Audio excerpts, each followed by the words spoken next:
Thank you. Please be seated.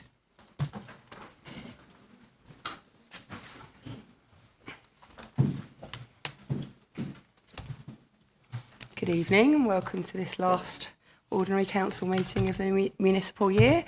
And if I can remind everyone that the meeting will be recorded and proceedings will be broadcast live on YouTube, capable of repeated viewings as per usual. So thank you. And I will now ask my chaplain, Reverend Tanya Meneghetti, to say prayers. Good evening, everyone. We are in the season of Lent and Ramadan. Both practices encourage us to turn inward, to seek silence, reflect on our actions, and open our hearts. It is a time to cultivate qualities such as compassion, forgiveness, gratitude, and love towards oneself and others. It is also a time to let go and rest in a deeper connection with the divine. So let's do that now. I invite you all to rest in the silence of your hearts. You may wish to close your eyes or soften your gaze and bring your attention to that place which is the purest and most profound part of your being, so that you become centered and fully present.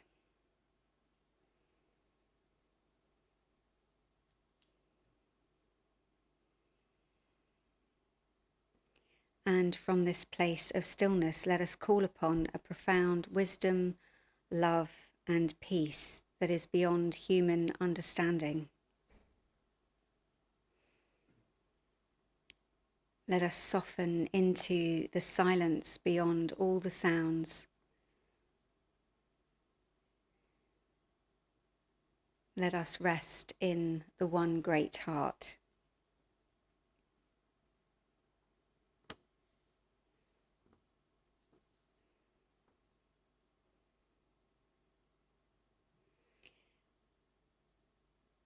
And from this place of silence, each of us can offer our own prayers, intentions, and thanks.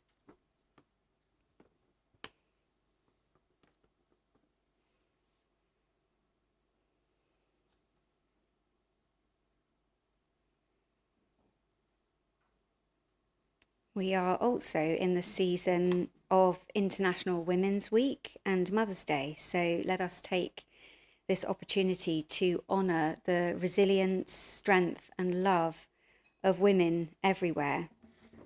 Let us recognise the contributions of mothers, sisters, daughters, aunties, grandmothers, who inspire us with their grace and courage. And let us also recognise the wise women who have gone before us. And indeed, this Friday commemorates the 1-year anniversary of Dawn Tucker's passing. And so let us also take this opportunity to uplift Martin Tucker, the former mayor of Castle Point, who has navigated the depths of loss and sorrow. As a community, let us hold Martin close in our hearts, extending prayers of comfort during this time. In this moment of collective prayer, let us envision a world where love triumphs over hate, where peace prevails over conflict, and where every soul is valued and cherished.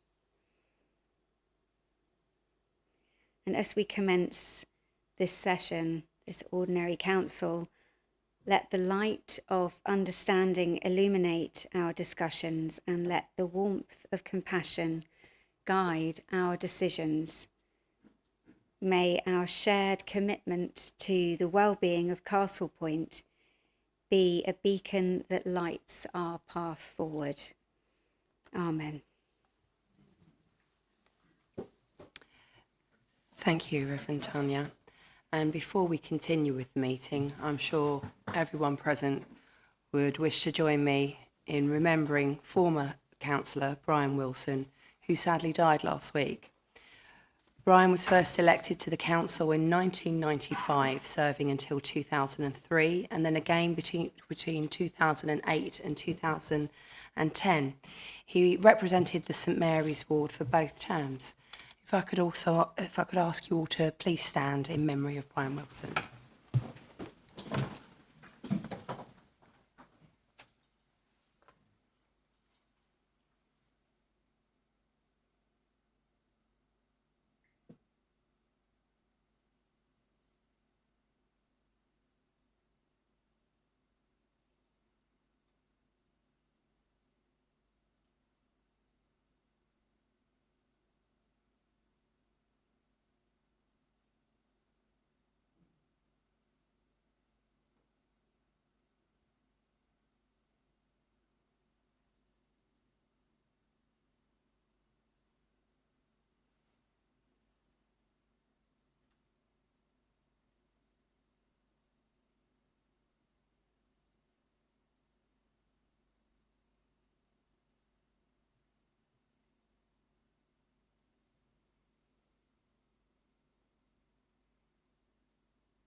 Thank you. Please take your seats.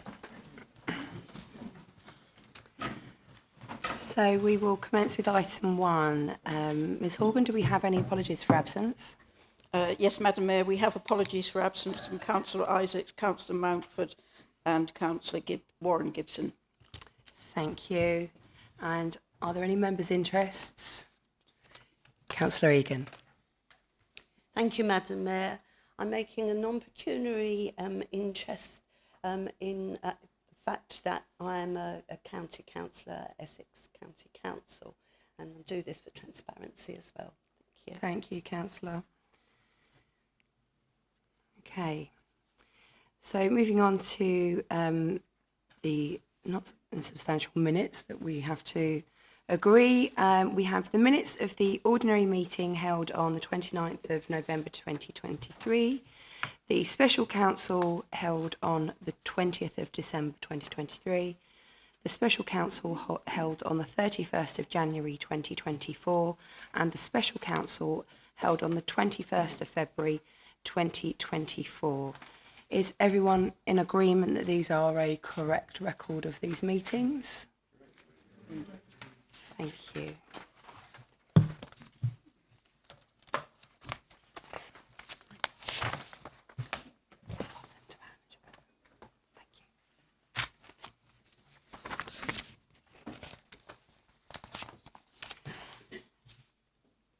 So,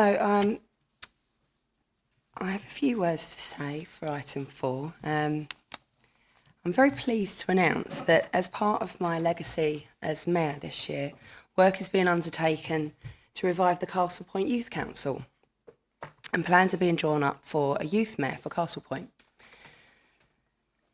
And I would also like to take the opportunity to thank Reverend Tanya and all who took part in the Interfaith Civic Service last month. I've received nothing but wonderful comments and praise for such a wonderful community occasion, and I thank everyone who attended. And I'd also like you all to, if you haven't got your tickets already, please do buy your tickets and support the Mayor's Charity Ball, which is taking part at Runnymede Hall on Saturday the 23rd of March, and it's raising funds for my chosen charities, which are Little Havens, Benno's Booze Foundation and Bobby's Big Heart. If anyone needs any assistance in purchasing tickets, then Loretta has very kindly offered to help after the meeting in Committee Room 1. And to date, over £5,000 has been raised for charity during my year in office, and that includes £500 for the cancer relief raised at the annual Community Carol service. So recently I was very pleased to present the Mayor's Annual Business Awards on Friday the 1st of March. Congratulations to all of the nominees and the winners, but especially Sibyl's Funeral Directors, the winner of the Business of the Year Award. Very impressive list of candidates this year, and it was a real pleasure meeting all of the businesses around the borough. And finally, as this is the last ordinary council meeting before the borough council elections, I would like to take this opportunity to thank all the councillors for their service, and to everyone, wishing everyone good luck that are seeking re-election, and good luck to those who will not be standing again for re-election this year. And I understand we have a couple of councillors that wish to speak at this point. If I could invite Councillor Skip. Yes, thank you, Madam Mayor. Thank you for your comments. I'd just like to announce that I will be not seeking re-election this year. I've been representing the residents of Alfred Ward now for 21 years, since 2003, and for me this is a good time personally to hand the baton on to somebody else now. It's been an honour and a privilege to serve as a councillor for this borough, and I'd like to take this opportunity to thank the officers and councillors, both past and present, for their support in helping me carry out my role. Thank you, Madam Mayor. Thank you, Councillor. And Councillor Egan. Thank you, Madam Mayor.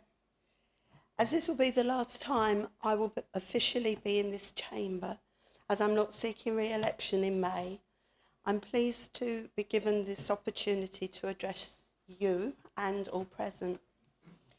Like Councillor Skip, I'm one of the longest serving councillors. I've seen many changes, some good and some not so good. I'm really pleased our Chief Executive, Angela Hutchings, is working extremely hard, bringing transformation of the council forward. This isn't a one-off event, as councils today need to continually transform to meet the challenges that are emerging. The guide published recently, Our Values and Behaviours, amongst other things, identifies 4 core values and the behaviours to nurture and develop in our day-to-day work and interaction with customers and colleagues. I trust members now and going forward will take notice of these, especially the core value of respect. Madam Mayor, as a former mayor myself, I know how important it is to manage expectations and emotions at council and public meetings. And I can say with confidence that you have done that with patience and understanding, and with humour when needed. You've been a great ambassador for our wonderful borough, and I hope you continue to enjoy your last few weeks. So thank you. Well, thank you, Councillor Egan, and I echo everything you said about the expectations of us in office, and I thank you for your kind words, and I'd like to extend my thanks both to you and to Councillor Skip for your service to the council over these years, and I wish you good luck in future. Thank you both. So, moving on to item 5, we have a valid public question that's been received. It's set out on your agenda. The questioner has confirmed that the question should be directed to the Cabinet member with responsibility for housing. And if I can remind everyone of the procedure again, so the question is asked and answered, and there's no discussion on the question or answer, and the Chief Executive will ask the question on behalf of Miss Millen. Thank you. Thank you, Madam Mayor. The question from Miss Alison Millen: how many issues are awaiting repair in council-owned properties and sheltered accommodation across Castle Point? Thank you, Chief Executive. Councillor Sage, if I could ask you to reply, please. Thank you, Madam Mayor. In reply to your question, Miss Millen, on the number of issues awaiting repair in council-owned properties with a stock of 1,500 properties, there is substantial ongoing maintenance needed to maintain them to an acceptable standard. Since April 2023, we have completed around 3,900 responsive repair jobs, with 154 currently awaiting completion, of which only 10 are outside the agreed 20 working days repair timescale, either awaiting an agreed appointment date or third-party timescales. During the year to date, 124 properties have received external painting, and 350 major works have been undertaken, such as replacement roofs, kitchens, bathrooms, insulation and central heating, 112 of which resulted in properties continuing to meet the Decent Homes standard. Currently, 98.5% of our stock meet the decency standard against a council target of 98%. This compares to national levels of decent homes within the social housing sector of 90%. I am sure you will agree that what tenants think of the council's performance as landlord in dealing with repairs and maintenance is paramount. It is our intention to undertake regular tenant satisfaction surveys over the coming years that will gauge this along with other areas of housing delivery service. However, may I draw your attention to the latest figures for overall tenant satisfaction with repairs and maintenance published in the Council's agenda yesterday. I am delighted to report that at the end of Q3, our tenants' overall satisfaction with repairs and maintenance is 100%. Thank you for your question. Thank you, Councillor Sage.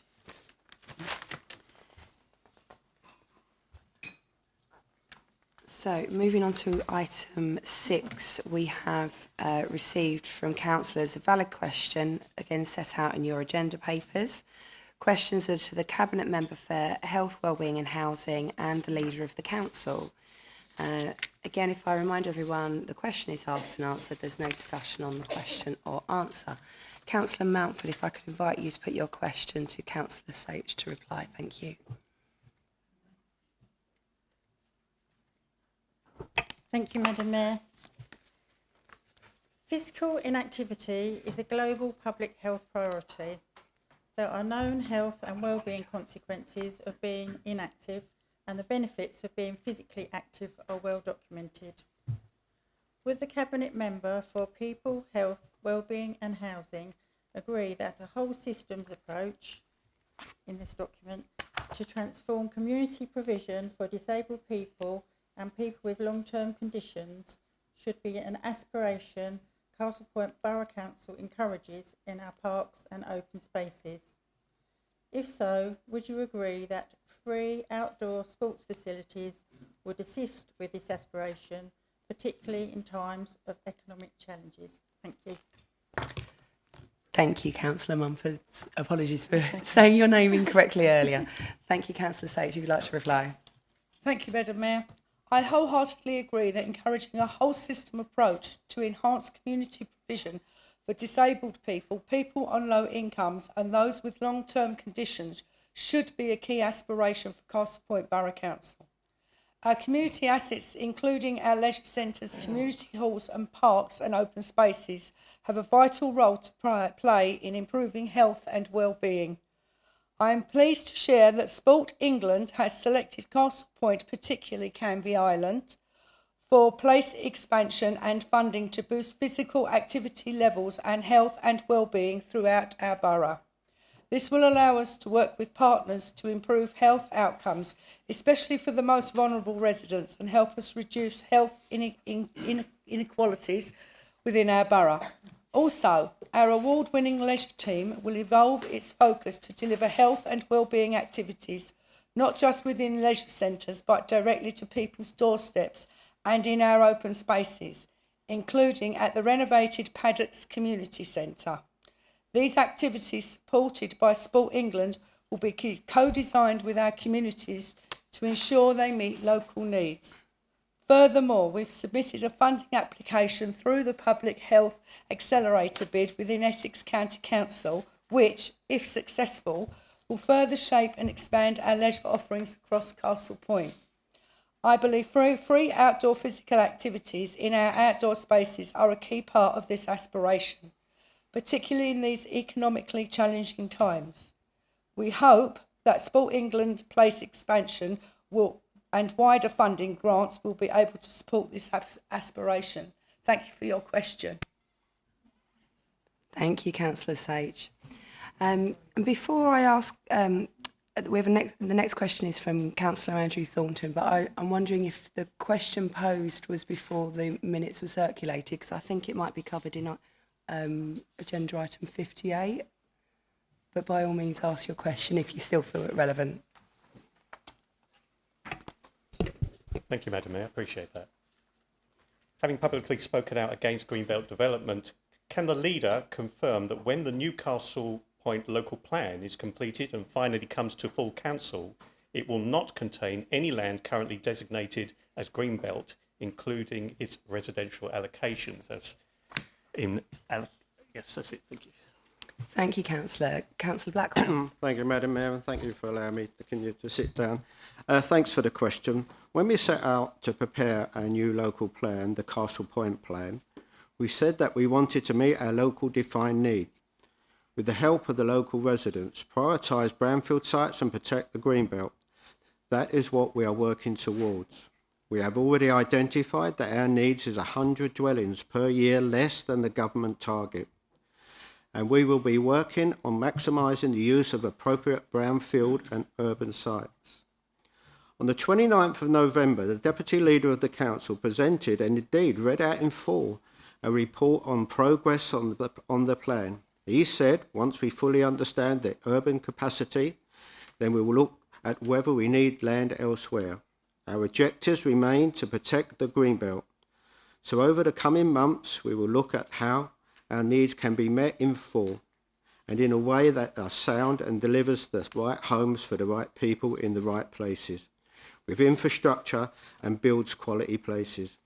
It is only through these robust assessments will the Council be able to protect the Greenbelt. In the summer, we intend to engage with our residents on where the development should go. Because we have to ensure that we have considered all options, we will be asking whether to meet local needs if there is not the capacity in urban areas, where should the development go. This is the proper approach and will help strengthen our soundness of the plan. Madam Mayor, can I also just politely remind Councillor Thornton that he was a part of previous Conservative administration that approved a local plan which was going to destroy thousands of acres of our green belt. I don't think this administration should take lectures from the Conservatives how to protect our green belt. Thank you, Madam Mayor. Thank you, Councillor. Moving on to item 7. Madam Mayor, as my name was mentioned, do I have the right to reply? No, I think I set the procedure out clearly before the questions were asked. There is an item of business from the last meeting. A notice of motion moved by Councillor Skipp and seconded by Councillor Hart was deferred for Cabinet to consider whether to report on the budget implications. Cabinet considered the budget implications in January. The recommendation from Cabinet is set out along with the report to Cabinet. Councillor Blackwell, as the Chairman of Cabinet, please can you move this recommendation? Thank you, Madam Mayor.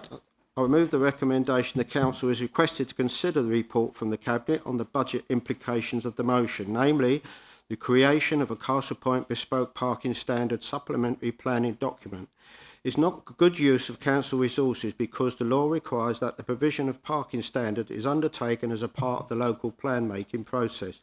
In any event, and therefore the council's resources should remain focused on preparation of the Castle Point plan and not diverted into creation of an unnecessary SPD. I move the motion. Thank you, Councillor Blackwell. Councillor Savage, I understand you're going to second the motion. Yeah, I'd happily second that motion. Thank you. I second that motion. Council, is the recommendation agreed? Okay, Councillor Skipp, do you still wish to proceed with your notice of motion given the decision on this recommendation from Cabinet? Thank you, Madam Mayor. I think I'll accept the win of the council. Thank you. Thank you, Councillor. So can I just... I believe Councillor Hart was a seconder on that, and I just need to agree the withdrawal of that motion. Thank you, Madam Mayor. No, I don't agree with the motion, but it's. I still think we should have the group set up to discuss it. Although I am on, it's going to be mentioned, I am on the local plan, the Castle Point plan board, and I don't see why an outside committee could not help sort that out and take the burden off of the already very busy board. But I'm happy to proceed without it because we won't win anyway. Thank you. Okay. Sorry, Councillor Hart. So I'm just confirming because Councillor Skip is withdrawing the motion and as the seconder. No, just asking whether Sorry, you Madam were Mayor. in agreement with the motion being withdrawn. Yes. Thank you.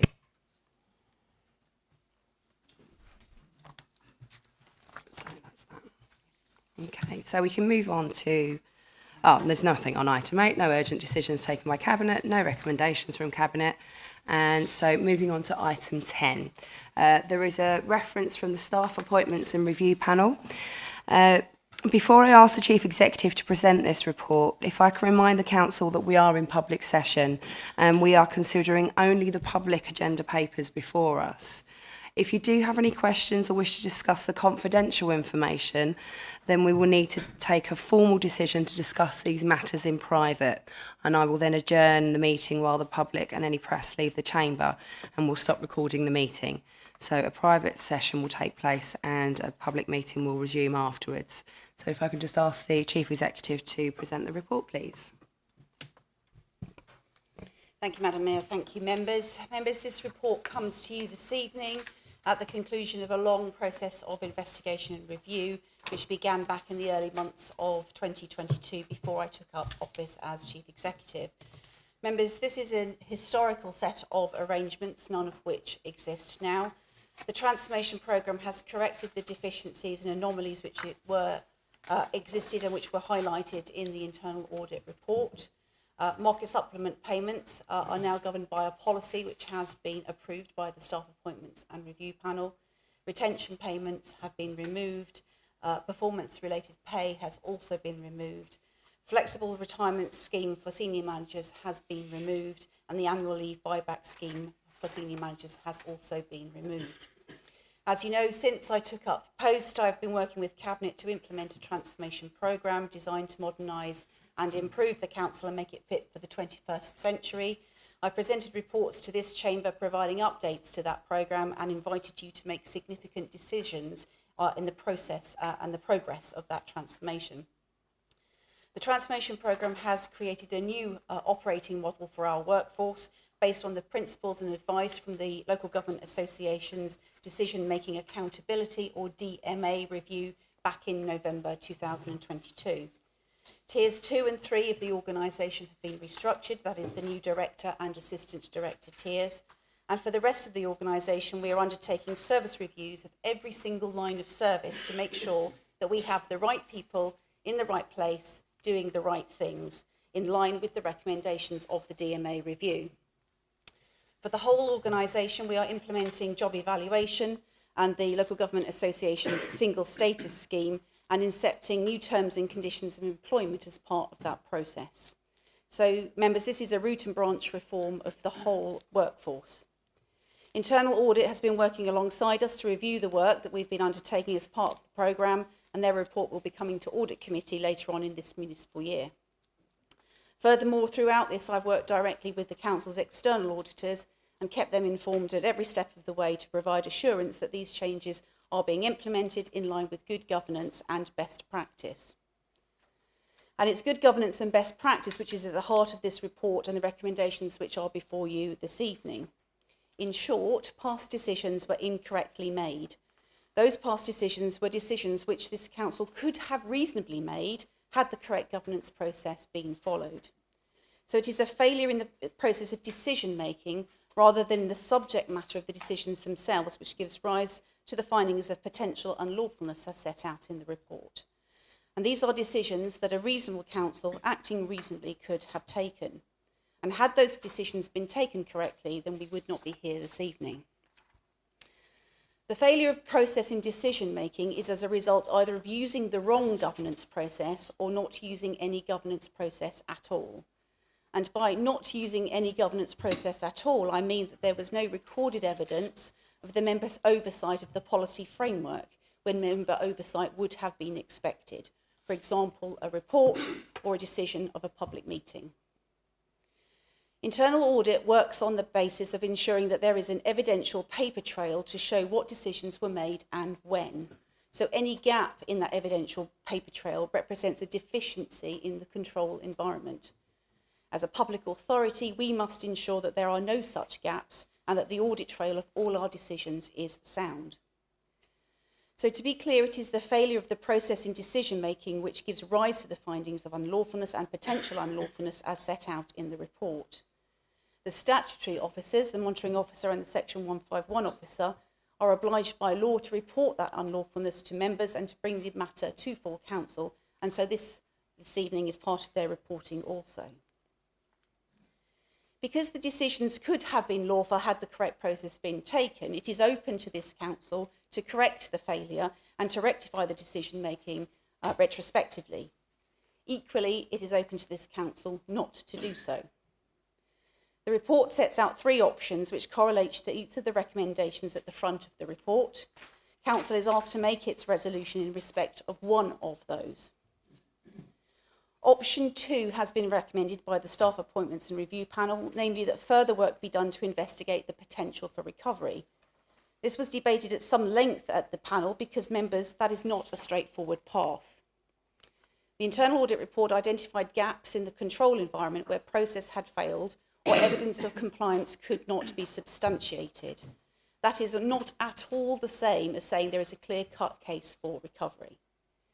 Members must remember that it is the failure of the process which creates the issue. Had the decisions not been taken in the correct way, we would not be in this position now. So this is a complex area of law, which means that every head of spend as set out in the report will need to be reviewed and assessed against the probability or even possibility of recovery. We will then have to spend more money to do this analysis. We will then bring those results back to council before any decision is made as to whether to proceed with any recovery process. If members are minded to accept the recommendation of the Staff Appointments and Review Panel in terms of option 2, then members should move and vote upon that second resolution. And it then follows that members should also move and vote upon the 4th resolution, which relates to delegations necessary to give effect to pursuit of further professional advice. In the interest of good governance, I think it's equally important for me to address issues of confidentiality head-on so that members understand why the internal audit report and its contents were not made public initially, and even now is to some extent redacted, and why some documentation still remains private and confidential. In order to take decisions on behalf of the council, members need to be provided with the information which is necessary for them to take such a decision, and that is known as the common law need to know. The council is also subject to various legal duties relating to the use of information, not least those arising in relation to confidential information, such as the legal advice, sensitive information, commercial information, and in relation to personal data. In summary, the law says that information should only be disclosed where it is necessary and proportionate to do so. And so it is perfectly proper that not all information is disclosed. There is no adverse inference or criticism to be made of non-disclosure when those proper justifiable reasons exist. In the context of member decision-making, there needs to be a clear rationale why the information was required in order for members to take the decision in question. Provision of more information than is necessary or proportionate for that decision places the council itself at risk of legal challenge, and the consequences of which can be significant not just for the council, but for third parties and indeed for members personally. It is therefore a balancing act, weighing the relative merits and demerits of the public interest in providing the information versus the public interest in keeping it exempt. In providing this report tonight and to the Staff Appointments and Review Panel 2 weeks ago, I have taken the view that there is a strong public interest in how the council spends public money, in particular regarding the remuneration of senior officers, as well as being able to demonstrate to the public the measures that are being taken and have been put in place to address the issues arising. As a responsible council, therefore, I have sought to ensure that information that can be shared should be shared. The information set out in the report and the background papers meets the public interest. We've done everything possible to ensure transparency, and the remaining redactions are necessary for the council to meet its legal duties primarily relating to confidential information and personal data. Members, Mr Phil McCourt of Bevan Brenton Solicitors, who authored the legal advice to the Council, is present. And Madam Mayor, if I can echo your words to remind members that if there are any questions or discussion about anything which is not within the public domain of this report and the background papers, then those questions and discussions must be taken in private. And Madam Mayor, I will need the Council to agree the appropriate resolution in order to exclude the press and public before they can be dealt with. Thank you, Madam Mayor. Thank you, please. Thank you, Chief Executive. Excuse my coughing and spluttering and croaky voice. So are there any comments or questions from members? Councillor Hart. Thank you, Madam Mayor. Can I ask whether the legal costs mentioned there, does that come in to cover any former employees who no longer work for the council that may be come into question? Do the legal fees cover them? In other words, are they still protected under the council rules? Thank you. I shall defer to the Chief Executive.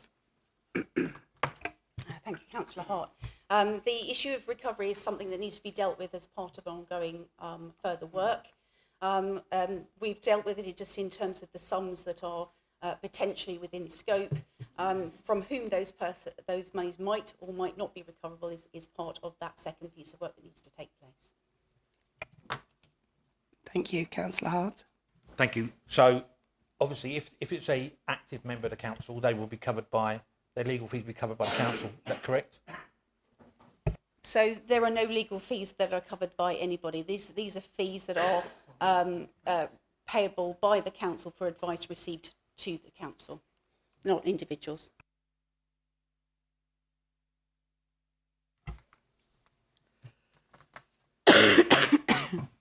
Apologies, Councillor. Yes, I just would like to mention the fact that at the time when all this happened, I was suffering from long COVID, and it was complete news to me that that all this had happened at the time. So, thank you, Councillor Walter. Councillor Blackwell. Thank you, Madam Mayor. Madam Mayor, I think this has been quite a long process, and I think it's been quite a shock to most people, and I think it needs to be made apparent that this is historic, long before this administration took control, and it had been going on for many years, but we're not saying it was illegal. Performance-related pay is something members can have. What happened, it wasn't checked properly that they were actually doing the performances they should, and that should have been done, and it should have been done, and the members of the previous administration should have made sure 100% that the payments going out should have actually been lawful. And I think really I'd like to thank the Chief Exec and all the officers who have worked tirelessly with the auditors to come to some form of conclusion. And I, Madam Mayor, would like to move option 2 to note that the unlawful decision and potentially unlawful payments made at the time to obtain further legal action and professional advice and analysis with a view of issuing a claim or claims for restitution. Thank you, Madam Mayor. Thank you, Councillor.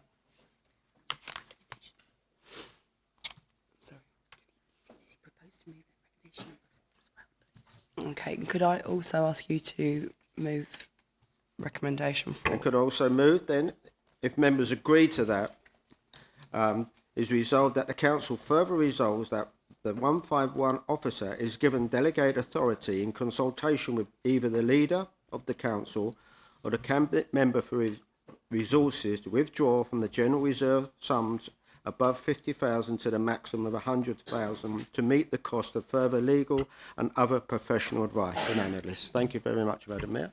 Thank you, Councillor. Councillor Savage, could I ask you to second both the recommendations 2 and 4, please? Yeah, I'd second both of those recommendations, Madam Mayor. Thank you. Thank you. So the recommendations have now been moved, and if I could have a show of hands for those in favour for recommendations 2 and 4.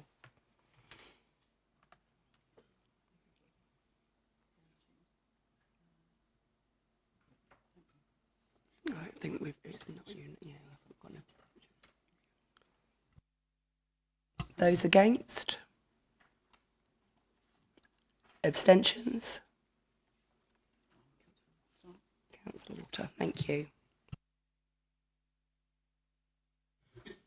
So that is carried. So moving on to item 11, we have a report of the returning officer election fees and expenses for 2024, and the Chief Executive will present the report before us. Thank you, Madam Mayor. Thank you, members. In my capacity as returning officer, I present this report to Council for transparency and for noting. The Council is obliged to provide me as returning officer with sufficient resources to enable to run lawful elections. This report is an update of a report I provided about this time last year, and again for transparency purposes, so that members can see how those fees are made up and the roles that those fees support. We review them annually to take effect of the national minimum wage, and also to consider any other notifications or guidance provided by government. These fees will apply in respect of the financial year 24-25, so they will apply to the polls from May the 2nd, and also to any other polls which take place later this year. Members will of course be aware that will include a parliamentary. Thank you, Chief Executive. Councillor Blackwell as leader, are you moving the recommendations? I move the recommendations, Madam Mayor. And Councillor Savage, will you be seconding? I'll happily second that recommendation. Thank you. Thank you, Councillor Savage. Councillor, recommendations are set out in the report. Are these agreed? Agreed. Thank you. So item 12 is the timetable of meetings for 24-25, and to assist with scheduling meetings in the next civic year, Council is asked to approve the timetable of meetings attached in the appendix to the report. This will, of course, need to be endorsed by the new council at the annual meeting.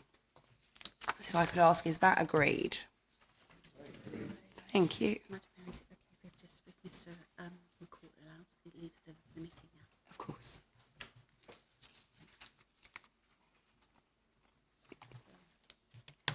Just a moment while Mr. McCourt leaves the chamber.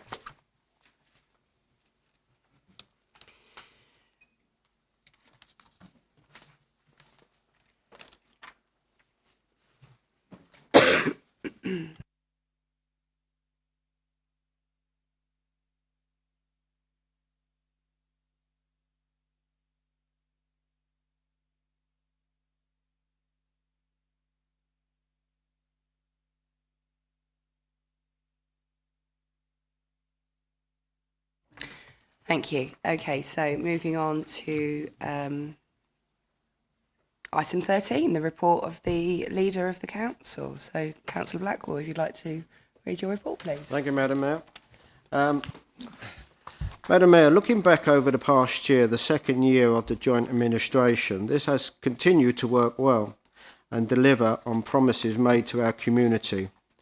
The administration has proved to be a coalition of success rather than a coalition of chaos predicted by some.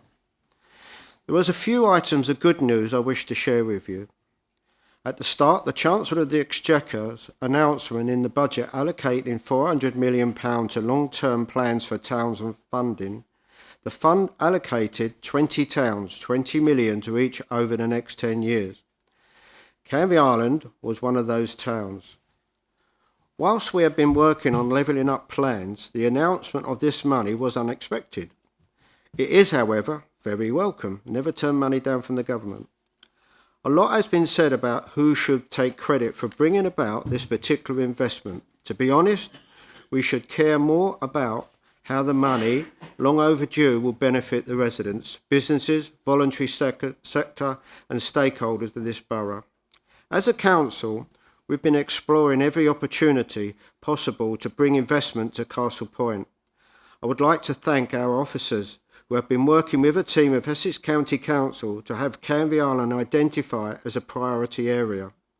prepare proposals for investment and work with government officials to raise awareness of the issues and opportunities. This type of work takes place outside the chamber and away from the public gaze, but it's essential work that lies up opportunities in the borough and makes things like this happen. A report on the town fund is to be presented to the Cabinet next week, March the 20th. This will enable the Council to move swiftly to put governance arrangements in place as required by the Government. The announcement comes alongside the Arts Council identifying the borough as a priority, and the 2025 Thames Estuary Festival will have this borough as its main base. We have also been awarded as a Sports England Place partnership access to £250 million national fund. I should also mention that over £55,000 has been awarded to various community projects across the borough through the UK Shared Prosperity Fund. All this is for the benefit of local people, and through our increased engagement and partnership, working never before has our understanding of what local people want been stronger. I'm pleased to report that we have received a positive reply from our response reported to the Cabinet last month to the Minister of State of Housing. This followed his letter to us in January to advise us he was putting us on notice that he may designate the Council to remove some of our decision-making powers due to a drop in meeting timelines for determined major applications. The Minister has confirmed that he will review the position at the end of June. He is clear that he expects sustained improvement in our performance. I would like to applaud the work of our officers led by Steve Gardner, Assistant Director of Development Services, and the Development Management Committee in making such a marked improvement in the last 9 months. We aim to be on track to surpass the Government's target by the end of June. As I said in my reply earlier to Councillor Fulton, good progress is being made on the Castle Point plan. Work commenced on a number of projects, including the paddocks. Tomorrow there will be a groundbreaking ceremony, mark the start of the long-awaited works on the Thorney Bay Pavilion. We had a good meeting of the Flood Resilience Forum on the 8th of March, exploring what could be delivered through the multi-agency approach since the 2014 flood on Canvey Island, and what needs to be done moving forward to continue to deliver flood management improvements and flood resilience within our local communities across the borough. We intend to hold the next meeting in June. Good progress has been made in taking forward the Council's transformation programme, and the Chief Executive and officers team are working hard to continue to deliver, which I thank them all for, and you'll probably see all the new faces around in the chamber, and I welcome them all, those who's their first full council. And finally, may I also take the opportunity to thank all councillors for their service to the Council and wish them good luck if they're seeking re-election. Thank you, Madam Mayor. Thank you, Councillor. Members, is the report noted? Next we have notices of motion. We have a number of motions to consider this evening. First of all, we have Councillor Lillis, if you would like to please put your motion. Thank you, Madam Mayor. Castle Point Borough Council wish to express our deep dissatisfaction with the Essex County Council's Highways Department, and to hereby formally request ECC Cabinet Member Councillor Tom Cunningham and a representative from the Highways contractor to attend a meeting in this chamber in order that members can hold them both to account for failing in their legal duty under the Highways Act to maintain our highways, roads, pavements and streetlights adequately. Thank you, Madam Mayor. Thank you, Councillor. Is there a seconder for the motion? I'll be seconding that motion. Thank you, Madam Thank you, Mayor. Councillor Savage. Do we have any comments? Councillor Skip. Yes, thank you, Madam Mayor. With your permission, I'd like to propose an amendment to this proposal, in as much as in line 3 to add the words and the chairman and vice chairman of the committee responsible for scrutinising highway performance at ECC, namely Councillor Alan Goggin and Councillor Dave Blackwell. I have a full copy of the amended motion if you want to see that. Okay. Is there a seconder for? I'm happy to second that. Thank you. Yes, you can bring that up. Thank you, Councillor. And Councillor Andrew Thornton is the seconder.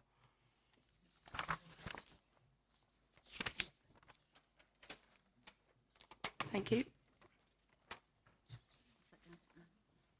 Thank you.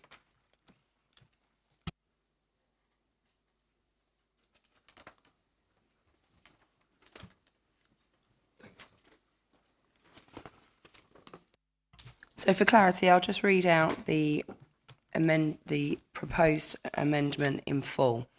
Castle Point Borough Council wish to express our deep dissatisfaction with Essex County Council's Highways Department and do hereby formally request ECC Cabinet Member Councillor Tom Cunningham, a representative from the Highways Contractor, and the Chairman and Vice Chairman of the committee responsible for scrutinising highways performance at ECC, namely Councillor Alan Goggin and Councillor Dave Blackwell, to attend a meeting in this chamber in order that members can hold them, I would imagine we're striking both, hold them to account for failing in their legal duty under the Highways Act to maintain our highways, roads, pavements and streetlights adequately.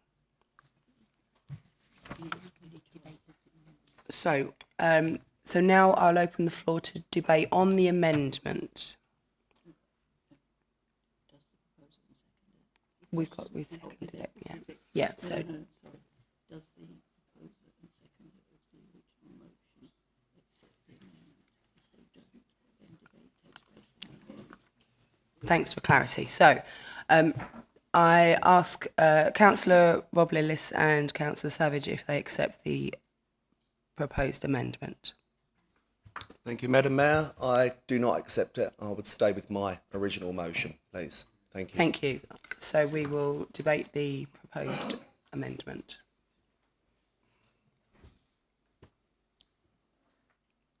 Councillor Edwards.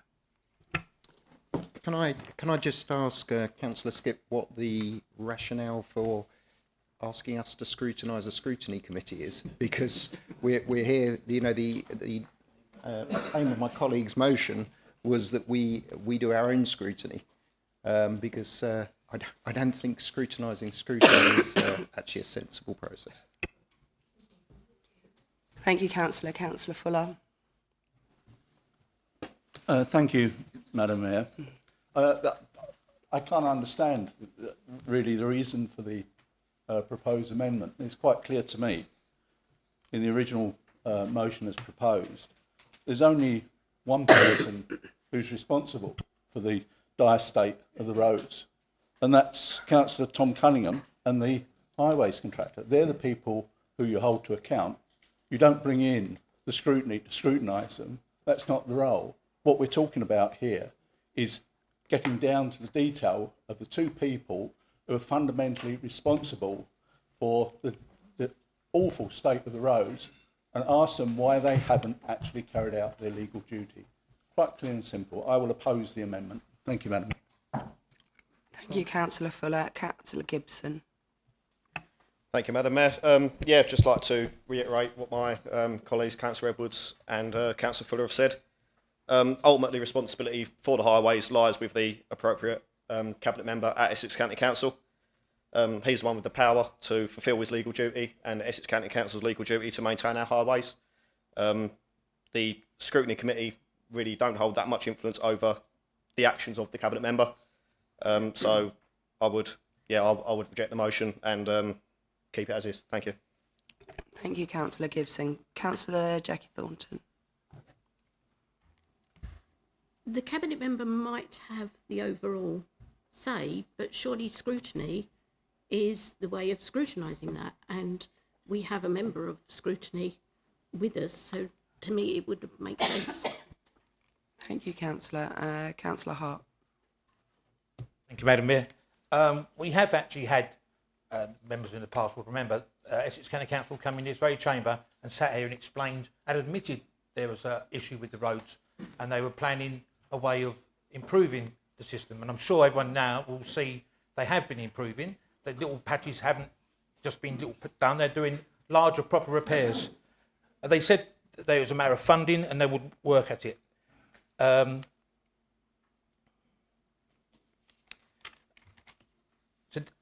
I understand where the amendment has come from Councillor Skip, and my opinion is this is not the time to raise this type of motion. It should be made at County Hall by our county councillors.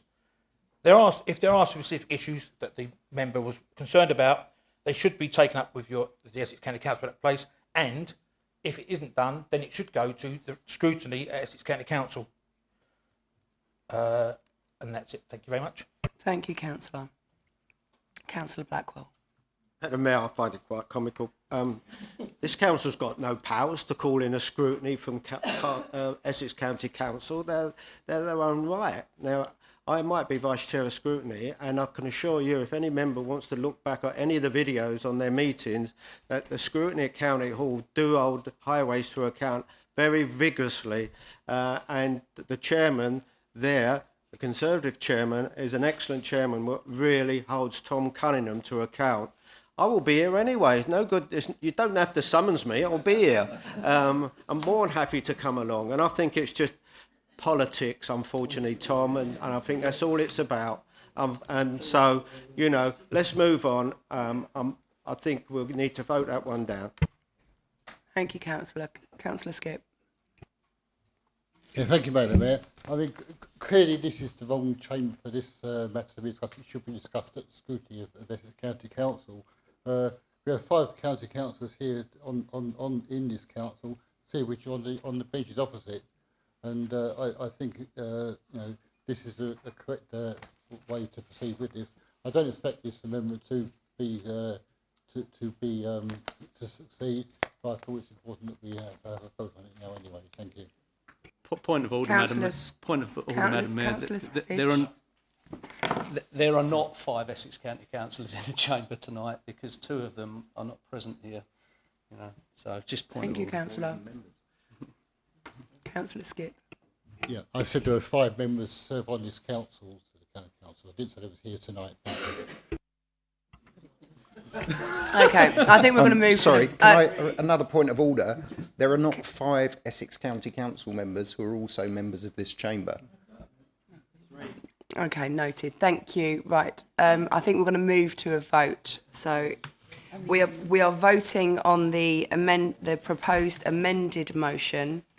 So if I could have a show of hands in favour of the amendment.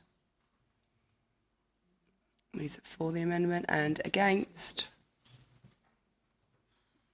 Okay. So that motion is lost. So we will go back to the original proposed motion by Councillor Lillis. Would anyone like to debate the original motion proposed by Councillor Lillis? Councillor Egan. Thank you, Madam Mayor. I'm really disappointed with the tone of this motion, although I understand the frustration because it's my lived experience as well as everybody else. Essex County Council continues, in my opinion, to deliver its statutory duty under the Highways Act. And in fact, in 2024-25, it's invested £74.8 million on maintaining our highways network. In particular, the council is investing £39.25 million in improving the condition of our carriageways, £9 million in footways, and £4.5 million in street lighting, which completes a programme to upgrade 128,000 old street lights to LED lanterns. Additionally, just recently, the council has announced a further £12 million of highway investment on top of these figures. In details, and the details of those are currently being developed. There's been a change in Cabinet member, there's been a change within Highways department, and have been listening. They've been listening to what members of the County Council have said. The details, as I say, will be coming, are being developed, and this should all start in April. The works bring much needed investment into the highways and will be delivered throughout the 24-25 financial year and through the local supply chain too. I'm sure that we all want to see improvements, but as I say, I think partnership, we've already heard from the leader this evening, that partnership working, particularly with the County Council. We've heard of the FAB fund, the South Essex Council, that this council works with Essex Council, the procurement hub that this council works with Essex County Council, and the praise that has been given to the County Council for helping and supporting the levelling up through the town teams. So as I say, I'm just disappointed with the tone of the motion, fully understand the sentiment, so thank you. Thank you, Councillor.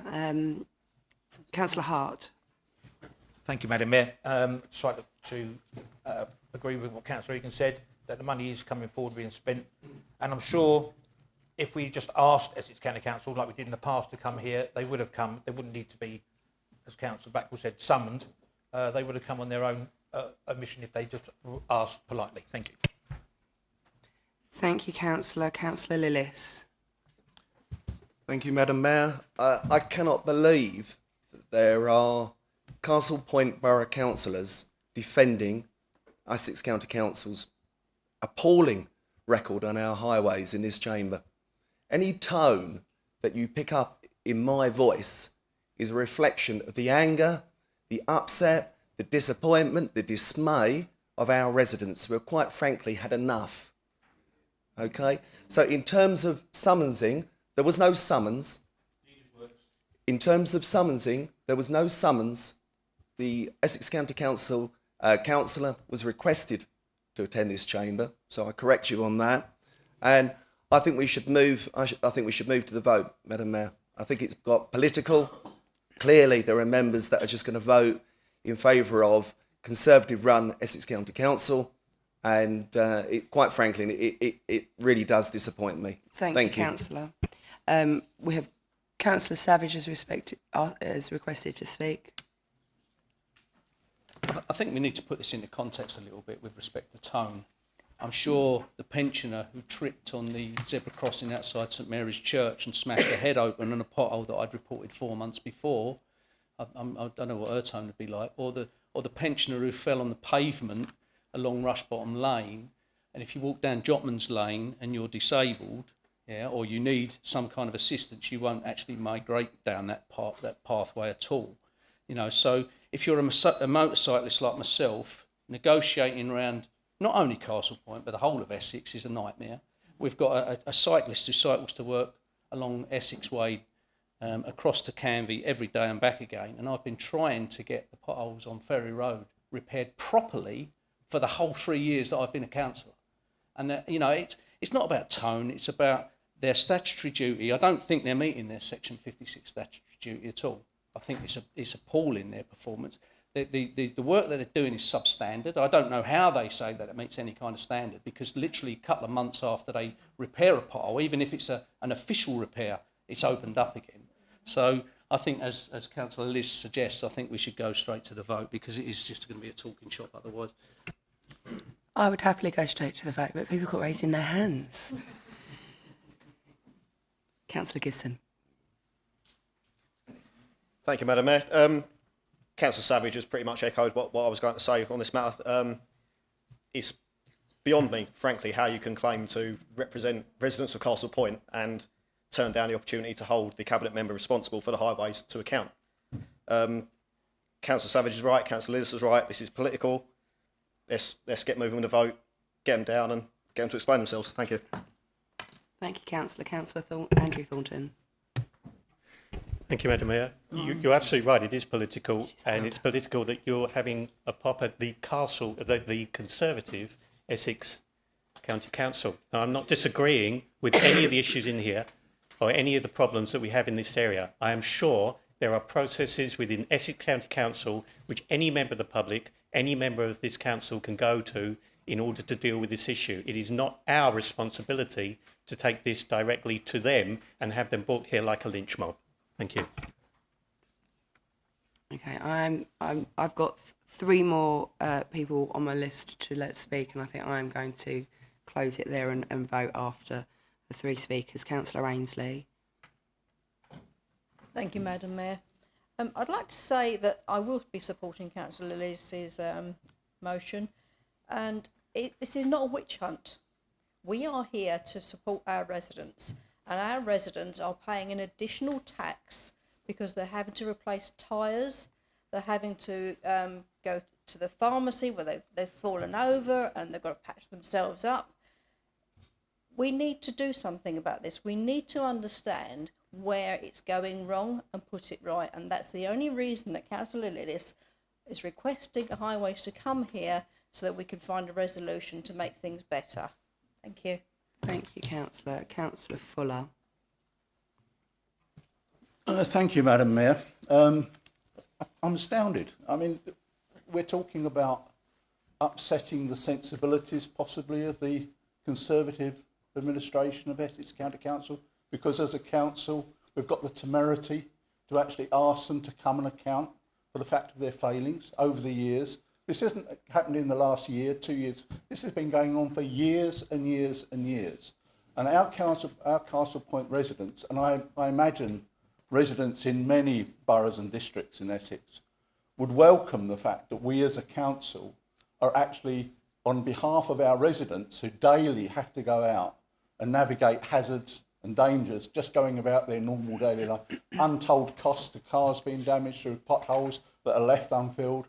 I mean, get real. We're actually doing our job. We're saying to our residents, we will bring in these people and we will ask them to explain themselves, why they are failing in their legal duty. It's the least we can do for our residents, and it's the most that we will be expected to do for our residents. Thank you. Thank you, Councillor. Councillor Dearson. Thank you, Madam Mayor. A couple of points I wanted to raise. Firstly, to Beverley Egan, we work very closely together, so for someone to suggest that the Pit Party and the Conservatives are not trying to work together in a borough, and Beverley's done a lot of work in our ward in St Peter's ward, but I do want to support Rob's motion. I think that this borough is being managed in managed decline by Essex County Council, and certainly that's what I get in St Peter's ward from the residents. I'd also like to add that recently we had the Commissioner of Police in. He came to talk to us about our concerns in the borough. It was a fantastic meeting. So I can't understand why, if the Commissioner of Police can come and talk to us about this borough, why an Essex County councillor cannot come and talk to us about the roads. Thank you. Thank you, Councillor. Councillor Jackie Thornton. Thank you. Sorry. Yes. If you obviously all believe that this is the mechanism for doing this, and the best mechanism, but what I'd like to ask is, why have you left it to the end of the year to actually bring a motion forward? Because you could have done it the entire year. You could have done it at the beginning, but you've left it to the last meeting, and it's the timing. It's a political plot. Okay, we're going to have one final comment from Councillor Edwards, and then we will take the vote. I can answer that question very, very quickly. We have been pursuing this through the proper channels for the last 2 years. There's been no motion. Okay, so shall I read this out once more? Well, the motion's as per the agenda. So we are voting on the motion as per the agenda from Councillor Lillis. If we can have a show of hands of those in favour.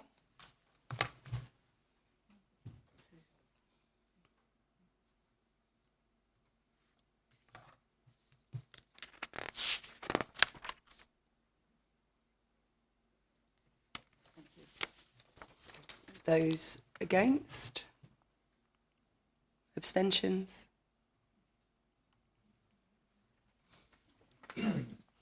Motion's carried. Okay, moving on to the second motion from Councillor Mrs Thornton, if you would like to read your motion.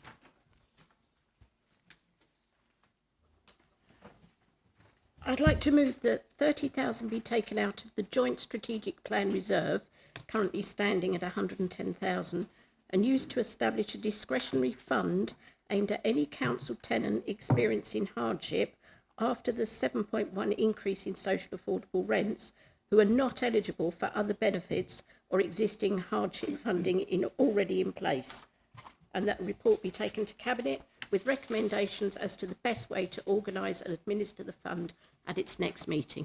Thank you. Thank you, Councillor. Do we have a seconder? Happy to second that, thank you. Councillor Andrew Thornton to second the motion. As the motion has budget implications, the motion will be deferred without debate for a report to Cabinet Council Procedure Rule 13 applies. The motion will not be dealt with at this meeting. Councillor Mrs Thornton, if you'd like to read the second motion, thank you. Yes, I'd like to move that Castle Point Borough Council encourages all residents to engage in the consultation on the proposed new special school in Rayleigh, providing much needed extra special school places for children and young adults across South Essex, adding to the excellent work already achieved by Castle Point Schools, Glenwood and Cedar Hall. Thank you. Thank you.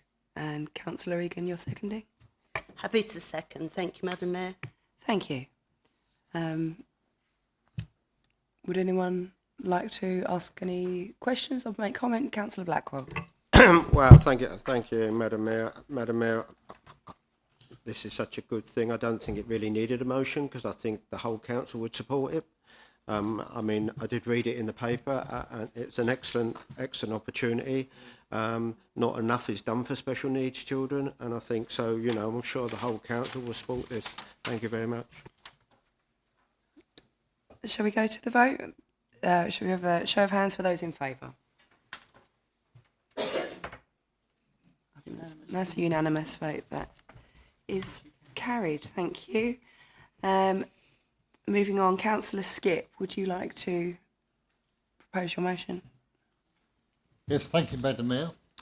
The recent Essex County Council consultation on parking standards suggested a zonal system that where local constraints dictate a requirement of 2 parking spaces per 2 bedrooms for flatted developments. Given the parking issues in the borough, we request that the council investigate the implementation of a zonal system. Thank you. Thank you, Councillor. Do we have a seconder? Councillor Mrs Thornton, second. Do we have any comments or questions? Madam Mayor, could I just say it's already been covered in our motion that we're going through the local plan, and I think really this will be a part of the actual process of going through the local plan. Okay. So the motion as it stands, we shall take a vote. Those in favour, please raise your hands. And those against?